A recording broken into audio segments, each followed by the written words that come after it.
আমি কথা। Welcome to my little world.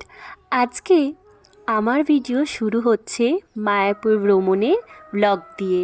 আশা করছি আজকের ভিডিওটা দেখতে তোমাদের ভীষণ ভালো লাগবে।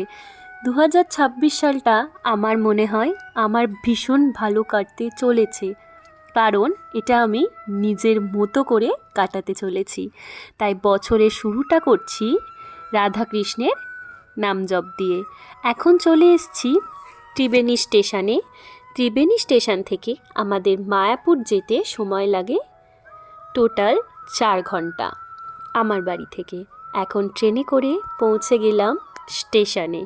স্টেশন থেকে লঞ্চে করে চলে যাব মায়াপুর, দেন টোটো করে চলে যাব আসল মায়াপুর মন্দিরে।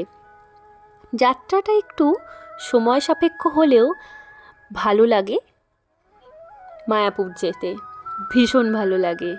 তোমাদের কার কার ভালো লাগে অবশ্যই জানিও।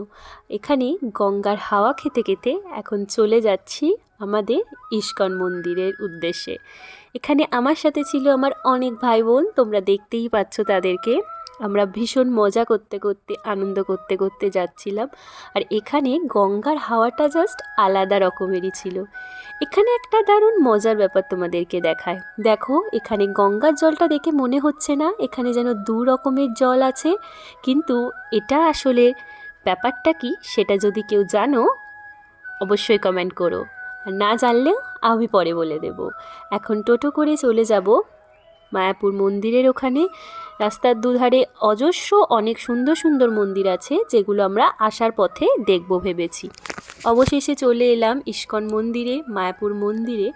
এখন চলো ভেতরে প্রবেশ করি এবং তোমাদেরকে জায়গাটাও দেখিয়ে দিই। শীতকালে মায়াপুর ঘুরতে ভীষণ পরিমাণে ভালো লাগে। আমার তো খুবই ভালো লাগে, কারণ এখানকার পরিবেশ, এখানকার আর যে নিস্তব্ধতা, সেটা সব সময় আমার মন কাড়ে। আমার মায়াপুর আসতে খুব ভালো লাগে। সত্যি কথা বলতে এখানে এলে না একটা আলাদাই শান্তি আছে। এখানে সব সময় অলিতে গলিতে রাধাকৃষ্ণের নাম জপ হয়, যেটা শুনতেও ভালো লাগে আর সেখানে ডুবে থাকতেও ভীষণ ভালো লাগে। তোমাদের সাথে কথা বলতে বলতে এখন একটু মায়াপুরের মার্কেটটাও তোমাদের দেখিয়ে দিচ্ছি। এখানে অনেক রকমের জামা পাবে তোমরা, যেগুলোকে গোপী ড্রেস বলে। এখন চলো মায়াপুর মন্দিরটা তোমাদেরকে একটু সুন্দর করে ঘুরে দেখিয়ে দিই।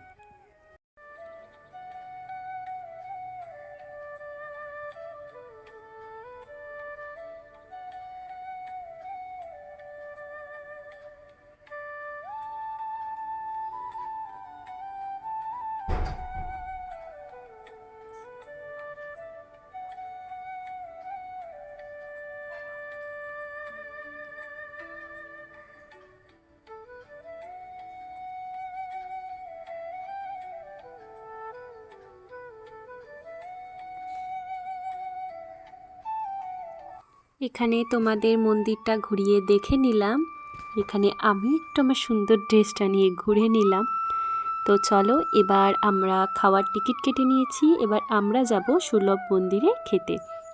তো খাওয়ার টিকিট এখানে ভীষণ কম, একদম 50 টাকায় তোমরা অনেক কিছু খাবার পাবে। আমি তোমাদেরকে একটা ছোট্ট মিনি ব্লগে আমরা কী প্রভুর মহাভোগ খেয়েছি সেটাও তোমাদের দেখিয়ে দেব। এখানে সবাই খুব তৃপ্তি ভরে, মন ভরে ভোগ গ্রহণ করছে।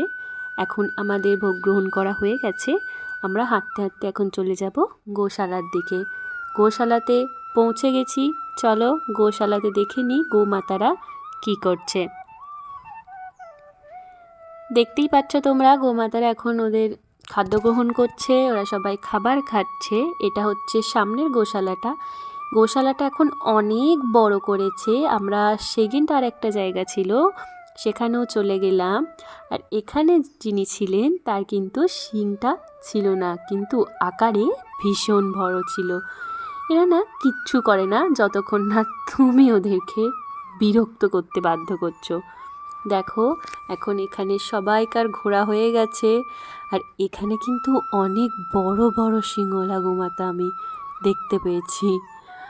সবাইকার ঘোরা হয়ে গিয়ে সবাই এখন যে যার নিজের কক্ষে নিজের স্থানে চলে যাবে। আর এখন আমরা এখানে একটু কীর্তন শুনে নিয়ে আমাদের ব্লগটা আজকে এখানেই এন্ড করব। সারাদিন অনেক মজা করেছি, অনেক আনন্দ করেছি। সন্ধ্যায় মায়াপুর আরও সুন্দর লাগে, কিন্তু যেহেতু আমাদের আসার ছিল সেই জন্য আমরা অনেক তাড়াতাড়ি বেরিয়ে চলে এসেছিলাম। আর এখানে কিছু মন্দির দেখেছিলাম, সময়ের অভাবে কিছু মন্দির দেখতে পারিনি।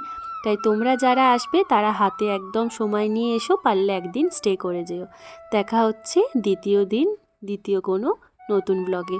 সবাই ভালো থেকো। রাধে রাধে।